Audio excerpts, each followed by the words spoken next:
Čo mu odrezali vajca? Mám nastavený na stovku a zatiaľ sa celkom držím.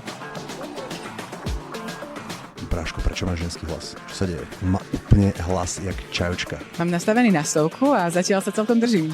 Ja neverím, že to nie je nadabované. To nemôže byť jeho skutočný hlas. Som v živote nevidel, reálne. Som v živote nevidel ani toho najväčšieho homosexuála, ani transky nemajú takto ženský hlas. Ani Ďuro Srnčík, ktorý užíva kvanta estrogénu a hormónov, nemá takto ženský hlas. Ako sa to môže stať? Že to je nejaký eunuch? Môj rozpočet bol približne 200 eur a myslím... Prečo má táto čajočka mužský hlas? Prečo si táto čajočka s tým typkom vymenili hlasy? Ja neviem, či som užil nejaké drogy, že som vypil niečo, kde bolo niečo hodené. Ja neviem, či mne už jebe, alebo či naozaj skutočne každý človek v tomto videu má opačný hlas, ako by mal mať. Prečo má to dievča mužský hlas a prečo ten typek mal ženský? Im museli vymeniť hlasy niekde v postprodukcii. Prečo v jednej ankete sa našli dva ľudia, ktorí majú hlas opačného pohlavia? To je nejaký nový trend, alebo na tej pohode rozdávajú nejaké tabletky, ktoré za toto môžu, alebo čo je vo veci? Ako je možné, že som za celý svoj život nestretol ani jedného človeka, ktorý by mal úplne autentický hlas ako opačné pohlavie? A táto redaktorka, ktorá sa ich to pýta, v priebehu 20 minút na pohode stretla dvoch takých ľudí. Chápete, o tomto hovorím, to není náhoda. To sú tí najpokazenejší ľudia. Ani jeden nevyzeral ako normálny člen spoločnosti.